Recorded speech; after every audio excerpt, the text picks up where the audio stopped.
Welcome to the Joyfully Homeschooling Podcast with our mom, Misty Bailey. Tips and encouragement for real-life homeschooling is headed your way.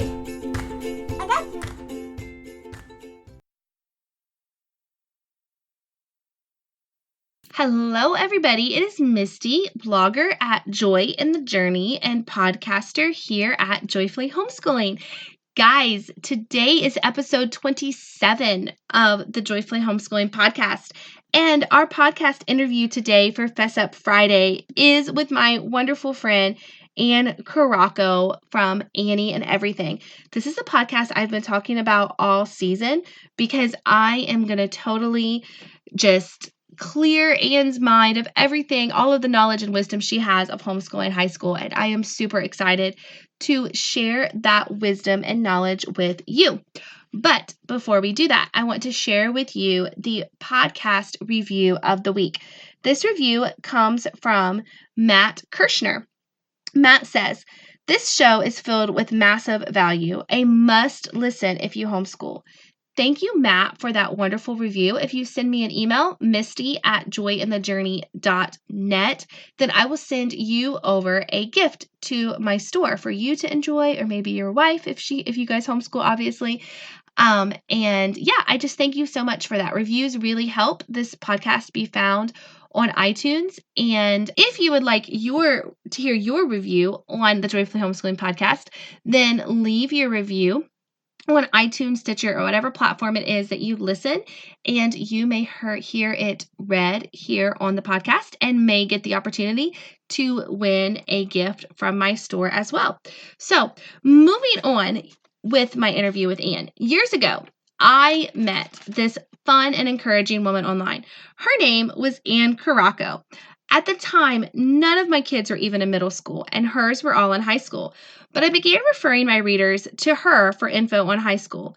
Now I am facing high school head on, and Ann has been my number one source of information. And I am so excited, guys, to share her wisdom with you. So without further ado, here is my interview with Ann.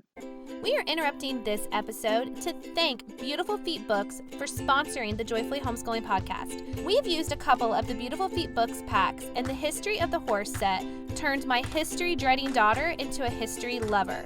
It is now her favorite subject of the day. Learn more about our sponsor, Beautiful Feet Books, by heading to bfbooks.com or by clicking the link in the show notes. Now on to the episode. Hello, everybody, and welcome to the Joyfully Homeschooling podcast. So today's Fess Up Friday interview is with my friend Ann, and this is the episode I have been talking about since the beginning of this podcast season because she is the person who's holding my hand as we go through homeschooling high school. So how are you today, Ann? I am doing great, Misty. It's so good to hear your voice, and thanks so much for having me on here. Yes, I am super duper excited. So, Ann, can you tell everybody a little bit about you and your homeschool? Yes, I am Ann. I blog at Annie and Everything, and I have five kids, and we have homeschooled all of them from kindergarten on through 12th grade. Actually, 4 of them have graduated. The 5th one is going to be a sophomore this year. So I am actually starting this year my 19th year of homeschooling. Wow, 19 years. You have a lot of wisdom in your head, don't you?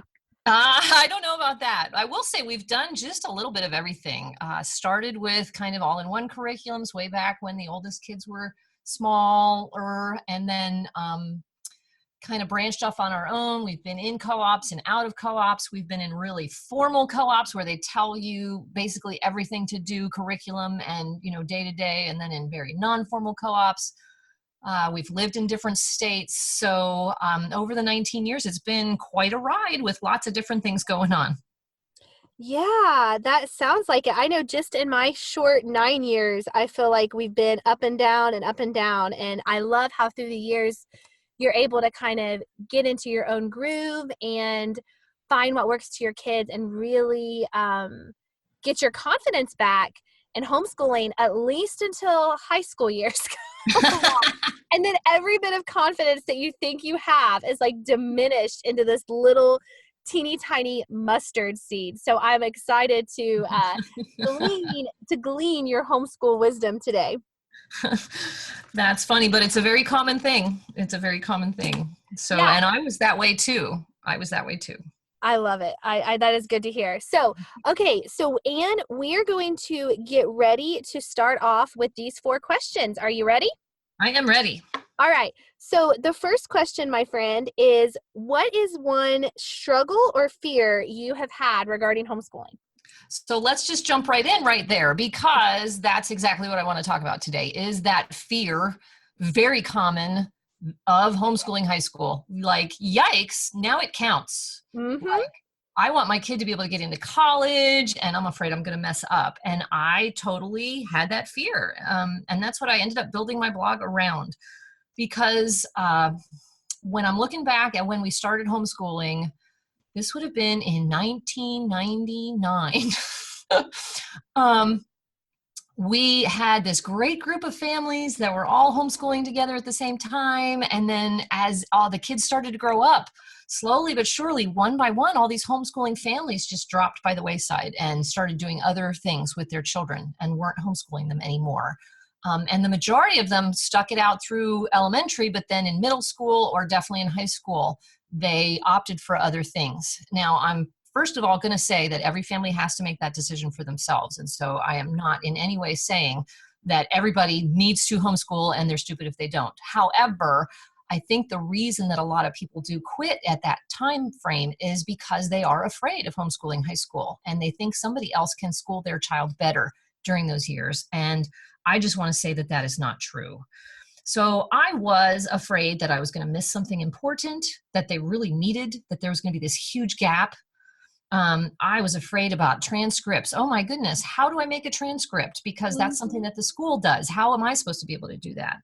I was really afraid about getting them into college, because if something that I did wrong is the reason my kid doesn't get into college, wow, that's horrible, right? Yeah. And I was also afraid, and this is kind of funny, I was afraid of teaching chemistry. I didn't like chemistry when I took it, and I didn't remember any of it. And I'm like, but there are other courses too, right? Fill in the blank of which course you're afraid to teach in high school, or multiple blanks, right? So, and that was what I was afraid of. And a lot of the other people that I've talked to, although these weren't my own particular fears, a lot of people also fear like they're going to ruin their teen's life because, hey, they're going to miss all these opportunities when I keep them at home. There are so many more opportunities at the public school or at a private school that I can't give them when we homeschool, and I'm just going to ruin their life. Or I'm going to ruin their relationship with my teen because they're becoming so much more independent now, and I'm going to still be trying to tell them what to do, and they're not going to like that, and we're going to be at odds all the time. And the other big fear is socialization. Again, we think we've conquered that whole idea in elementary school, but for some reason in high school, it rears its head again that, oh my goodness, my kid's not going to be socialized correctly. I have to put them in school in order for them to be socialized. So I definitely had a lot of those fears, and it's very common for people to have them. Oh yeah. So then, okay, so you just stressed every single fear every person listening to this podcast has right now. So since you addressed every fear, you have to tell us exactly, Ann, how do we overcome these, or how have you overcome them, or are they something that you're still struggling with? After having graduated 4 kids and having all 4 of them get into the colleges that they applied to, except for one particular college that my eldest child applied to, I don't have that fear anymore. I also know what kind of kids they've turned out to be, and I know what our relationship is, so I don't have the fears anymore. I have absolutely no intention of ever not homeschooling my one who's going to be a sophomore. She's going to make it through just like all the rest. And here's how I did it, and it is a process, and it didn't all go away after the first one, because the first one hadn't graduated yet. By the time it was time to start number 2 and number 3, my kids are fairly close together.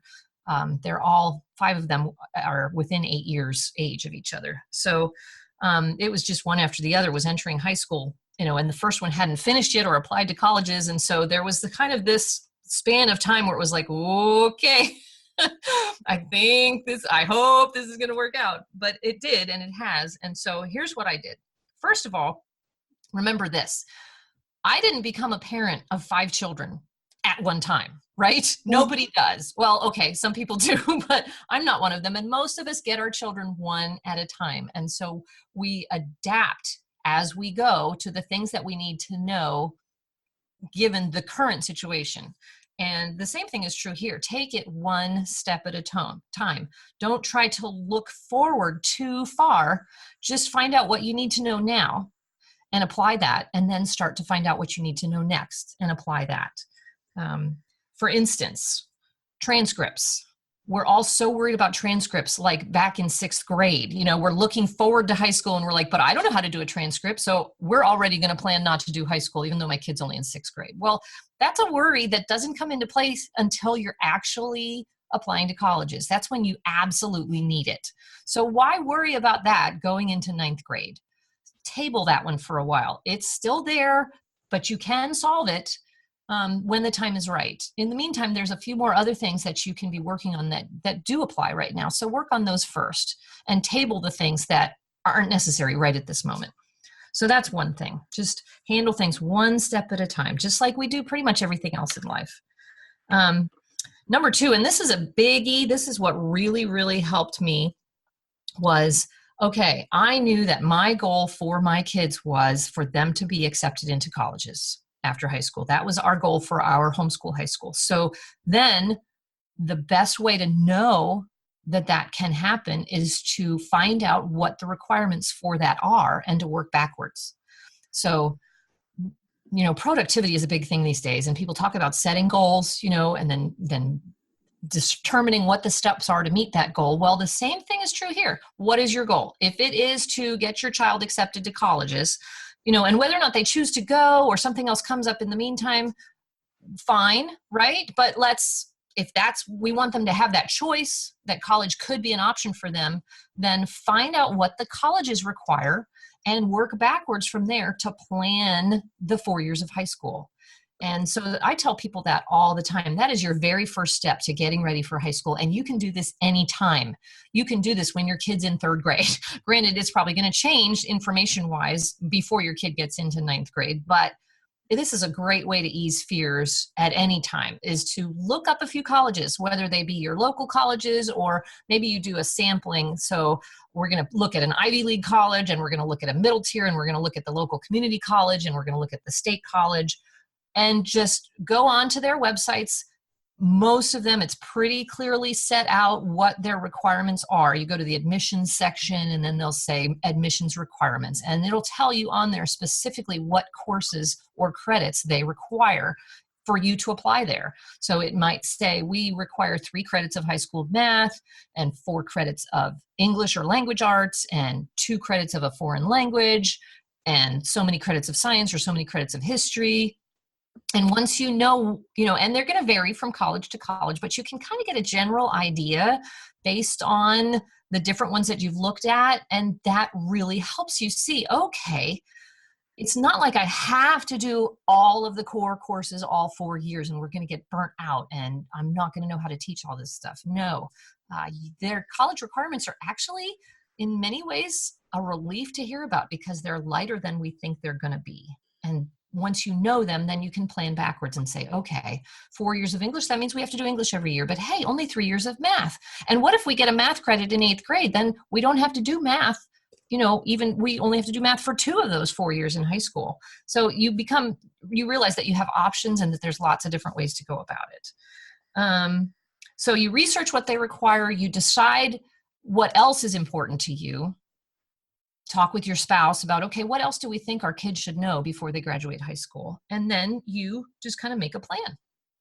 And so it sounds like I like that. So it sounds like I'm on the right track there, because I have in Ohio. Okay, so did I interrupt you? No, you are good. Okay. I mean, I've got more to say as always. Okay. Well, what I was going to say, with your requirements. Okay, so you said to start with your school.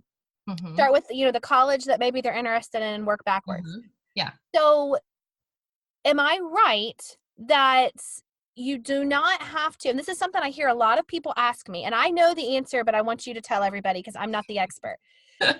Okay, so even though I'm in Ohio, I do not have to look at Ohio standards for a diploma and work backwards from there, correct? That is so correct. Well, it's correct in one sense. You don't have to look at Ohio's public school Right. requirements. You do have to follow Ohio's homeschool law, and everybody needs to be, and that's the other thing, is get familiar with your homeschool law. Look on there to see if there are graduation requirements for homeschool students. And for the majority of states, there are not. There are a couple states that do specify, but it's a lot less specific than you think it is. It's really not onerous for the most part.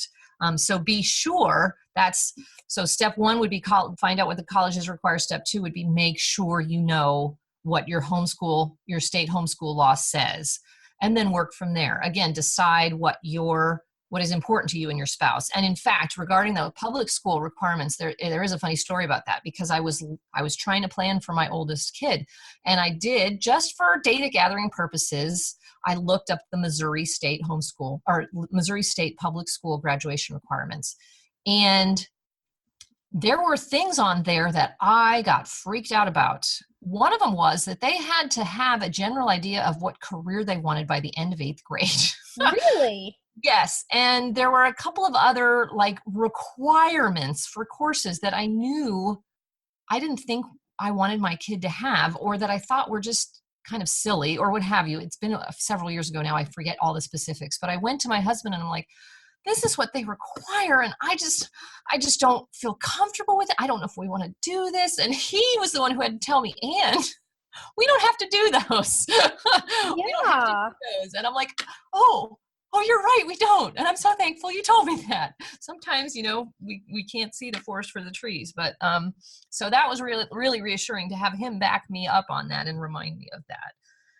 So, and the third thing that I would say about overcoming fear of high school would be, remember to focus on why you are homeschooling. And that's going to help make your decisions all the way through your homeschool career. So for us, our main reason why, I always put why in capital letters, know your why in capital letters, was character development, positive character development. We did not want the peer influences that we felt they would find at the public school. We did not want the influences from government mandated courses that they would find in the public school. And that's why we homeschooled all the way through high school. And so that took the burden off of me as far as academics went. It's not that I gave them a crummy academic education, but that it wasn't as important to us as my children's characters. And so it helps to remember your why, so that you're not putting undue pressure on yourself. Does that make sense? Yeah, absolutely. It does make sense. Yeah. So that is good to know. I hope you alleviated a lot of people's fears right there. I hope so too. That's my job. Okay.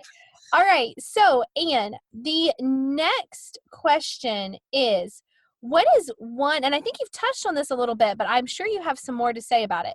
What is one thing you have learned as a homeschool mom? And this was a long and hard fought battle, believe it or not.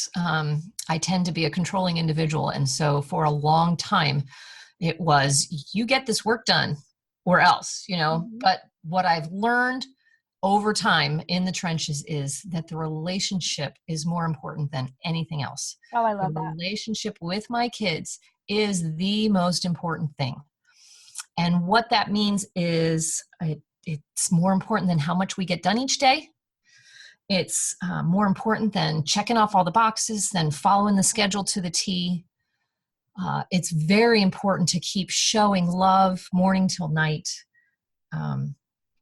It's very important to be flexible and dialogue with the kids, especially in the high school years. It becomes even that much more important to dialogue with the kids. In the elementary years, I will give that parents really do know better because we do have more life experience and we know the long haul view of things. And so elementary age, kids aren't my kids anyway, didn't get a whole lot of say in what they studied and how they went about it. But by the time they get to high school, then it becomes something that you want to dialogue with them about, to remember that the relationship is more important than them choosing to take the foreign language that you think would be best. You know what I mean? Oh, yeah. So be flexible, pick your battles. It's not important. Don't make everything so super important. What else did I want to say? Oh, it doesn't mean that there aren't discipline. That there aren't consequences. Doesn't mean that at all, because that's one of the ways we show love to our kids, right? He who spares the rod hates his son, or whatever. But so we need to be disciplining our children. He who loves them disciplines them diligently. So I'm not saying that we don't have that happen, but that through all of that, that the relationship with the children is more important than the task list or the academics or the grades even. I love that. And I think that's something, especially as we enter into high school and as we enter into the upper years, I think in a lot of cases, I think that that's when we start putting a lot of pressure on ourselves. And so we start putting a lot of pressure on our kids. And if anything, every year of homeschooling, every year of parenting, it's important to build a relationship with our kids. Right. But those high school years are even more fragile. Am I right? Yes. Like, they're more fragile, and we really want to nurture those relationships with our kids because we've only got a handful of years left with them at home, and we want them to come to us. We want them to talk to us, and we want to be their friend, but we also, of course, need to be their parent. We want them to be somebody they respect. Right. And I think that when we're in and day out with our kids, they see the worst of us a lot of times. And I think that would be even harder. That's harder as we come into the high school years, just to continue to nurture those relationships. It is. And part of that is our expectations of what their behavior should be by now. Hey, I have parented you all of this time. I trained you a certain way, and it certainly wasn't like this, whatever they have just done is the way we feel. We almost take it personally, you know, that they are being offensive. Their behavior is offensive to us, even though it really isn't. They're not behaving towards us. They're just maybe not doing their work or whatever. That's not necessarily against us. It's just foolishness or what have you, but we take it personally. And I've done that many a time, and I've responded in anger many a time, when it would have been better to have responded first with love and understanding, and then with dialoguing. Okay, let's try to pinpoint what went wrong here. I'm here with you. Let's work through this together. This is unacceptable. I'm not going to deny that, but what can we do to fix this? How do we need to work through this together? Yes. I love that. So how have you found the best way to do that is? To strengthen the relationship? Yeah. Well, kind of what I've said. Can I segue to the next question, because it really answers that as well. So, as far as finding joy in my homeschool day, I do think that the relationships is where I find the joy in my homeschool day. So, and to nourish those relationships, what I do is we have hugs all day long. And see, back to what you were saying a little bit earlier, yes, the relationship is fragile in the high school years. And so why wouldn't we want to keep them home to strengthen that relationship, rather than sending them to a school where now their peer relationships become more important to them than their family relationships and their relationships with us. We want to strengthen that relationship with us, because when they are ready to go to college or are ready to go out into the working world, we want them to have that strength, that they know that family is always there for them and they can always come back to us. And too many kids don't have that. So I want that to be in my kids. So hugs all day long, lots of laughter as much as we can. Instead of responding with anger, try to turn it around into something to laugh about. Just looking at them and giving them a warm smile, that warm expression in your eyes as you look at them, they see that. And sometimes they don't want to receive it because they're embarrassed or whatever, because they're teenagers, but do it anyway. And we have the opportunity to do this as often as we want. it's that line from Sweet Home Alabama, right? So I can kiss you anytime I want. So yes, well, we can love on them all day long, anytime we want, and that's, you can build a catalog of memories that way. So not just through all the, affection, but also just doing homeschool day in and day out. And then the younger siblings are getting involved. And don't you already have all those stories that you're developing about, remember the time when little Johnny said this and it was so funny? And those stories just keep coming and keep being made, and you keep developing those memories together. And so now my adult kids, my oldest is now 24. So we have a 24, a 22, one that's going to turn 21 next month, one that's going to turn 19 next month, and then the 15-year-old. And the older three, it's 3 girls, 1 boy, and then another girl. And so the older 3 girls now are telling me their version of what happened when they were younger. And it's a hoot. And I'm like, wow, I had no idea you were looking at it that way. But because we were together, we've made those memories, and they're part of our family identity, and that's irreplaceable. And there are days when you won't feel joy. You're in the trenches, and it's a hard, hard day.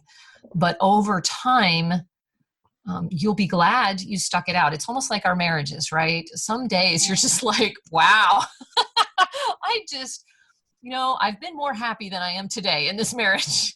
But yet over the years, you're so glad that you didn't step down the path of doing something drastic. You stuck it out, and here you are still together after all of these years. And the same thing is true with homeschooling.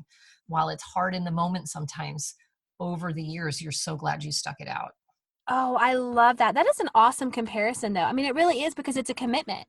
It's a commitment. And I think that, I'm trying to think how to say this, because I know when I first started homeschooling, I was always under the thing, we'll take it year by year. And I think that that's important for some people to do. I'm not saying that. Right. But also at some point you've got to decide, am I in this for the long haul? And is it going to be worth, I'm in this for the long haul. I'm sticking with it. Even when it's hard, we're going to continue on this path, because it is the path that God has laid before us. It is the path where we feel led, what is best for our children. Mm-hmm. And it is, like a marriage. I guess I had never really thought of that. This is why I glean from your wisdom. This is why I need you in my life. Yeah. Well, but I do love that. I do love that comparison. And not to instill more fear in anybody, but with high school, it really does become a commitment, because it's difficult in the middle of the high school years to try to put your kids back into some other form of education, because there are a lot of states that won't, quote unquote, accept homeschooled credits. And that can be a good thing, and that can be a bad thing. But it's when it's really important to figure out your why, and to know your why as you head into this thing. If you know your why, then the question to ask yourself when you're thinking about making a change is my why going to be met better by making this change? And most of the time, I really think it won't be. I think if you know what your why is, most of the time, the reasons you chose to start homeschooling are going to be the reasons you really should be staying homeschooling, even through high school. And that's what helps the commitment to stick, is to evaluate that, over and over again as need be.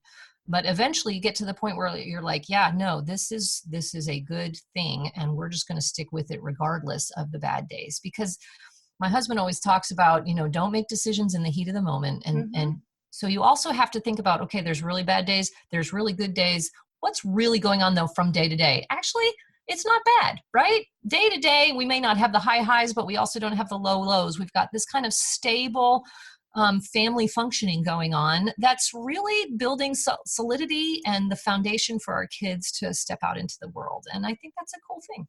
I love it. Okay, so I have 2 more questions for you that are unscripted.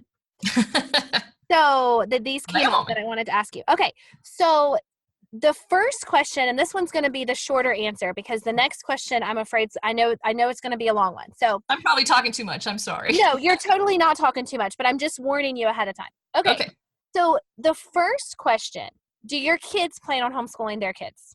Ooh, and that is a good one. I have had one kid, the 22-year-old now. She works locally. We're just outside of Branson, Missouri, and there's a lot of tourist attractions here. And she works at one of the tourist attractions where a lot of families come to spend time and do the activities. And she has come to me after working with families that bring their kids and said, I am so glad you homeschooled us. Mm-hmm. I am so glad, because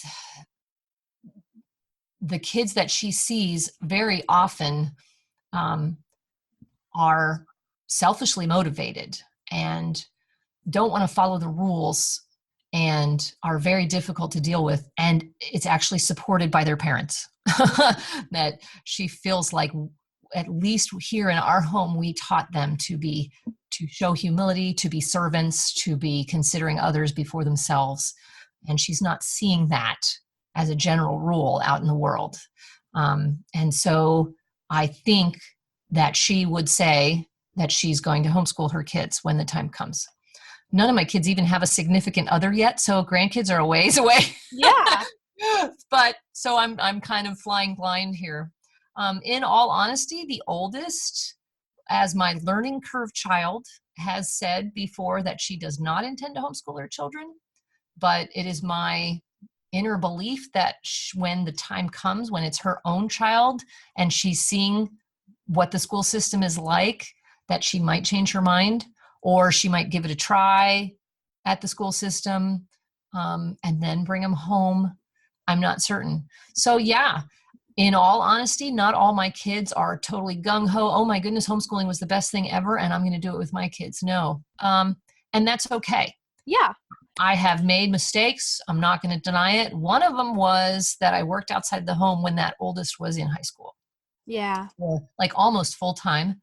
And so here she is, the oldest of 5, and they're supposed to be doing school on her watch, right? And so that's one of those things that you look at later and say, that I don't know why we thought that was a good idea, because it wasn't a good idea, because all it did was strain relationships amongst the siblings and put a lot of stress on her and turned her high school years into something different than she had wanted them to be. And so everybody has regrets. Absolutely. So I'm not saying that anybody that, you're going to conquer high school and you're going to be perfect at it and everything's going to be hunky-dory. It doesn't always work out that way, because we're all sinful individuals, really.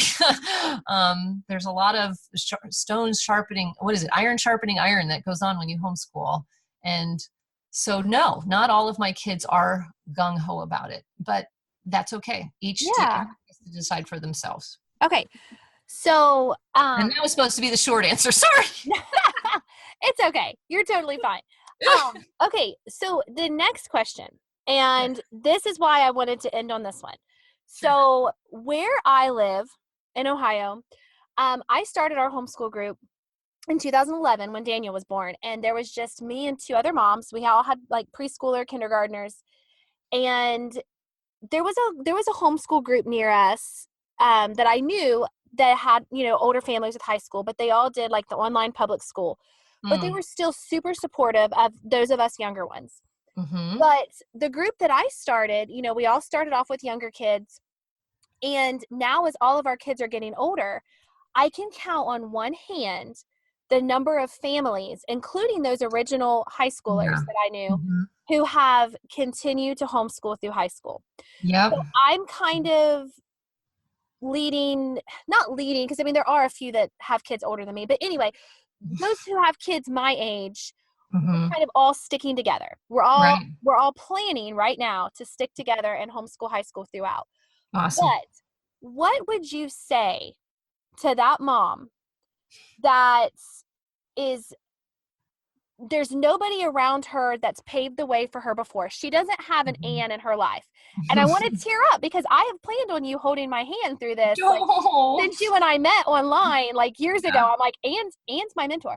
But what about those people who don't have an Ann, or who don't have somebody along with them? Because I plan on paving that way for those moms who have kids younger than me locally. But what if those moms don't have that? What would you say to that mom who's scared to death, who's terrified, she doesn't have anybody holding her hand, but she really feels led to continue homeschooling her kids through high school? What would Mhm. you say to that mom? And that was me. I was that mom.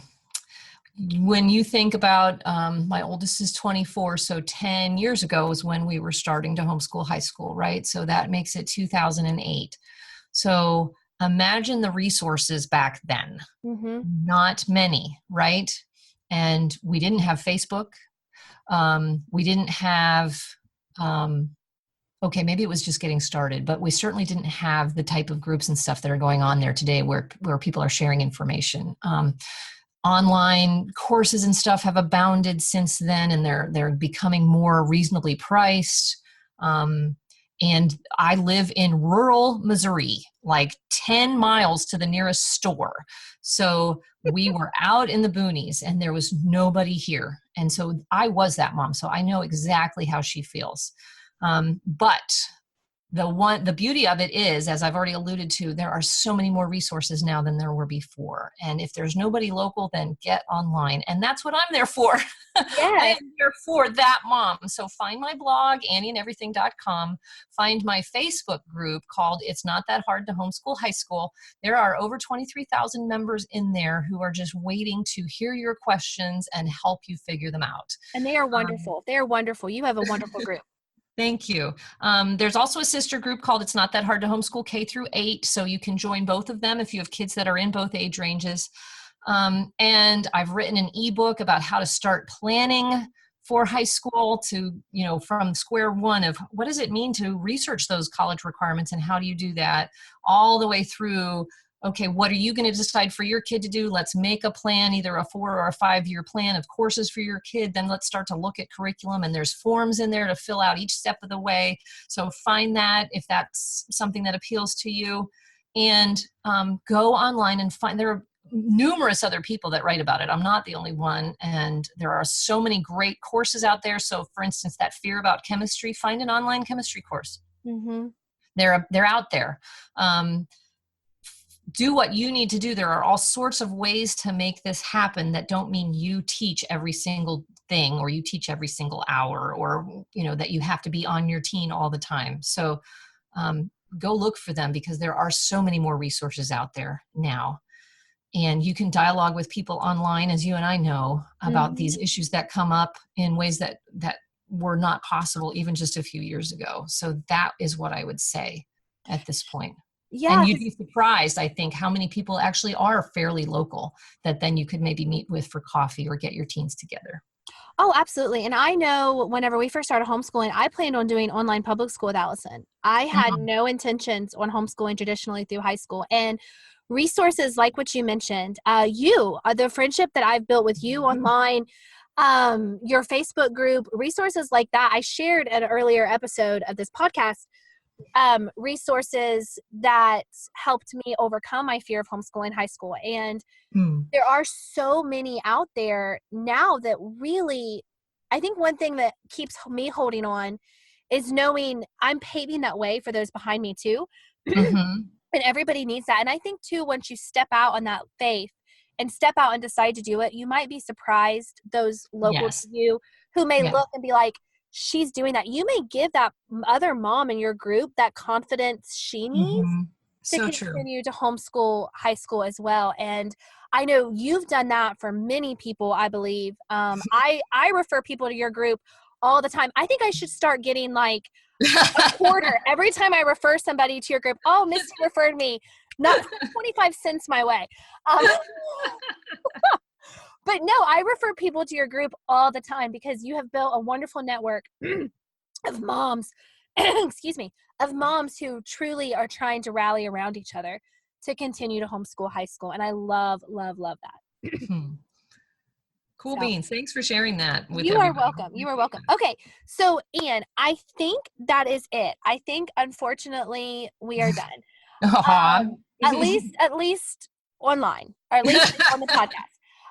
But I know you already alluded a little bit to your Facebook group and to your blog and to your book. Is there anywhere else that people can find you and all things Ann? Those are really it right now. Okay. Yeah, and I can obviously, Misty, I can provide you with the links to all of that. The Facebook group is probably the best place to get information like right away. The blog is going to have a lot of encouragement about specific things, but not necessarily about all the nuts and bolts of your state, or, pros and cons of the curriculum that you might be looking at, although there are a lot of curriculum reviews on there. And the ebook is probably the best way to get started. It's called Cure the Fear of Homeschooling High School, How to Be Sure You're Not Missing Anything. Yes, And I devoured that book. I devoured that book. Yeah. That is probably the best place to get the best overall big picture. What exactly do I need to do? And then you go to the Facebook group to find answers to specific questions. And you go to the blog to get just kind of general encouragement about homeschooling high school in general. So kind of a 3-pronged approach, I guess. All right. Well, Ann, thank you so much, my dear friend, for coming alongside me and holding my hand, and for hopefully encouraging all of the moms who are listening to this right now that they can overcome that fear of homeschooling high school. I really, really thank you so much. It is truly my joy and an honor to be able to do so. I really have a heart for this whole thing. I'm passionate about encouraging moms to continue on, and that it will be worth it, and they will be so glad they did. Thank you, Ann, so much. You have a wonderful day. Thanks, you too. Bye. Bye. This has been an episode of the Joyfully Homeschooling Podcast. I thank you so much for listening. If you enjoyed this episode, please take the time to leave a rating or review on iTunes or whatever platform it is that you use to listen to this podcast. That tells the powers to be I'm not talking to myself. Also, hit subscribe. Then you will catch every episode of the Joyfully Homeschooling Podcast each week right there in your podcast feed. You can find show notes and more at joyfullyhomeschooling.com and clicking on the episode number of the episode you are looking for. Thanks, guys. I hope this podcast encouraged you to head out there and have a more joyful homeschool.